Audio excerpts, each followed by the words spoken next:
Okay, I'm getting my last little bit of brass ready for the scrapyard. I got my little clamp-on vise going here. This clamps onto the bottom of the table.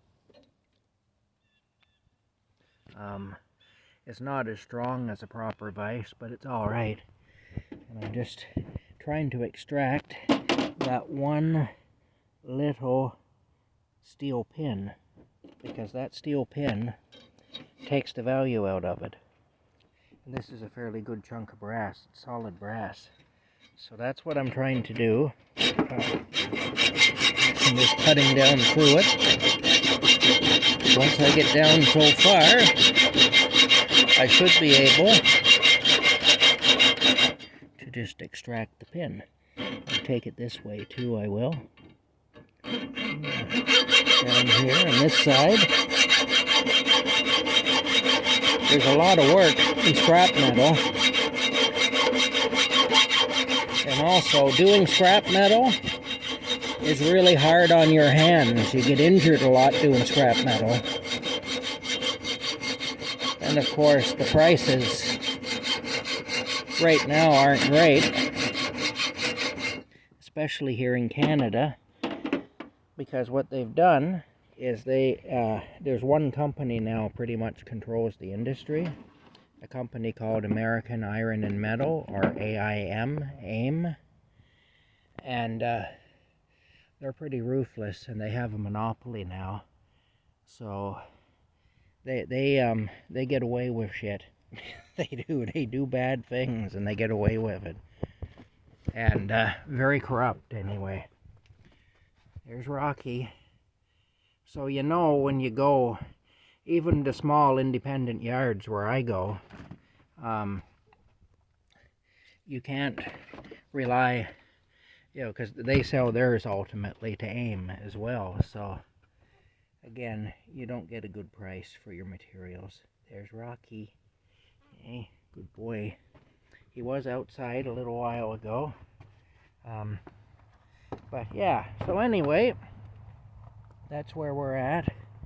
I gotta cut down through here at an angle, like a V, and then I can pull this little piece out, and then I can get onto this thing with the side cutters, and I can just pull it straight out. Yeah.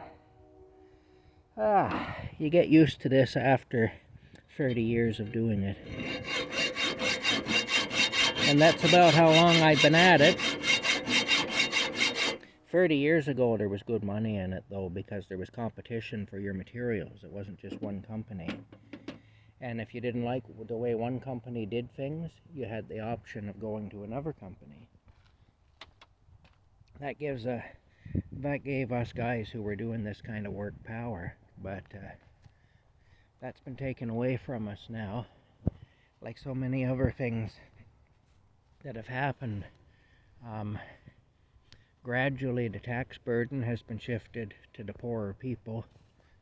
Gradually, the ability to be profitable has been shifted to the more wealthy people.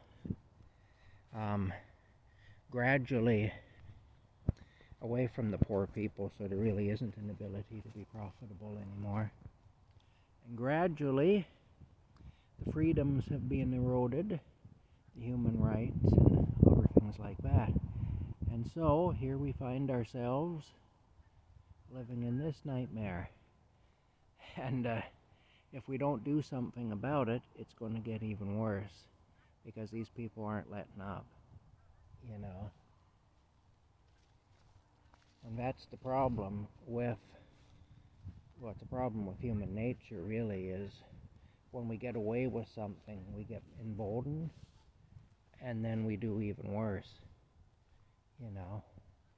And these people who are running the world, that's what's happening right now. They've gotten away with a lot of stuff, and they've been gradually getting worse. But yeah. Anyway, that's it. I hope you're all doing well. Kind of a wild old apple tree. I still wonder if that isn't an Indian trail marker.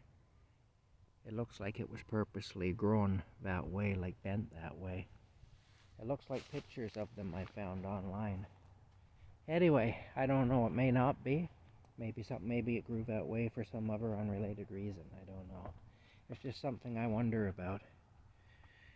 Anyway, you gotta get that little pin out there. That little pin's gonna cost me money if I don't get it out, so better get back at it. Alright, we'll see you later.